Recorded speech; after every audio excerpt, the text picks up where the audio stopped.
empêchent des salariés, qui empêchent des entreprises de travailler, ce qui est quand même ahurissant et hallucinant. Les seuls qui ont le droit de travailler aujourd'hui, ce sont les très gros, puisqu'ils ont les reins relativement solides, au niveau de trésorerie bien entendu.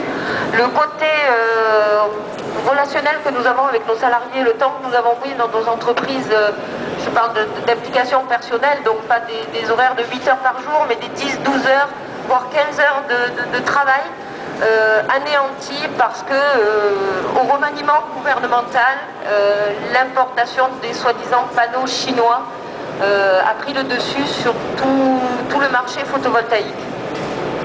Aujourd'hui, nous nous retrouvons, nous, à licencier sur la société parce que nous ne pouvons pas tenir les objectifs prévus. Je remercie aussi mon fournisseur Nateos qui est là présent. Très peu de fournisseurs nous ont suivis dans notre action sur Touche pas à mon panneau solaire, malgré ceux qui ne peuvent pas le faire, ce que je conçois tout à fait de par leur statut de salarié, en sachant que nous essayons tous, au niveau de chaque petite société, d'acheter nos panneaux en France. Et nous achetons nos panneaux en France. Les plus gros contrats que nous avons trouvés aujourd'hui sont des contrats signés par EDF-EN, des contrats de 600 MW avec les Chinois. Ce n'est absolument pas les petites sociétés qui se braquent à acheter du panneau chinois, puisque nous achetons, et mon fournisseur est là, il peut en attester, notre matériel en France, et à des sociétés bien françaises et qui payent leurs impôts en France. Ceci dit, nous avons effectivement un moratoire sur notre travail, donc nous ne pouvons pas travailler. Nous jetons 18 mois de notre travail à la poubelle, mais je n'ai pas eu de moratoire sur mes charges sociales. Donc, je continue à payer mes charges sociales, je continue à payer mes impôts, à payer ma facture d'électricité, puisque mon fournisseur d'électricité est EDF Bleu Ciel, n'étant bien sûr évident que le ciel n'est plus aussi bleu. Mais bon, passons. Pour ce qui est de la SCB, les taxes, on attend énormément de choses.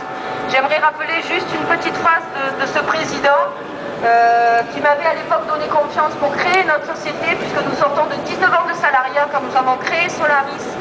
Donc nous l'avons créé en avril 2009. Créez votre société, battez-vous, travaillez plus et gagnez plus. Alors je travaille plus, je vous confirme, j'ai pas de salaire depuis 18 mois. Donc, mais je travaille plus, ça c'est sûr, et je paie mes charges. Donc là, de ce côté-là, il n'y a pas de souci. Le gouvernement disait qu'il mettrait 1 euro dans le solaire et 1 euro dans le nucléaire. On attend toujours l'euro qui nous est dû, donc qui doit être mis au même titre qu'il doit être mis dans le nucléaire. Il n'est toujours pas là. Alors ce qu'il faut savoir aussi, c'est que le photovoltaïque coûte sur chacune de vos factures d'électricité 1 euro, d'après ce qu'il en ressort. Sachez que le dernier contrat signé pour les éoliennes vont vous coûter à chacun sur vos factures d'électricité 25 euros par facture d'électricité et par Français. Donc ne l'oubliez pas non plus, on n'est pas là pour taper sur l'éolien. Chacun a le droit de travailler dans l'énergie dans laquelle il croit. Nous avons tous investi dans le photovoltaïque. Nous nous sommes tous fédérés sur Facebook parce que nous n'avions pas d'organisme et nous ne reconnaissions pas dans un organisme qui pouvait nous représenter. Nous sommes des petites sociétés, on ne représente rien, chacun à notre niveau, mais groupés, nous commençons à représenter presque 4000 membres sur Touche pas à mon panneau solaire. 4000 membres qui représentent des clients, des sociétés, et on espère vous voir bientôt sur Facebook, donc, et je vous invite à nous rejoindre donc sur Touche pas à mon panneau solaire, bien volontiers. Voilà.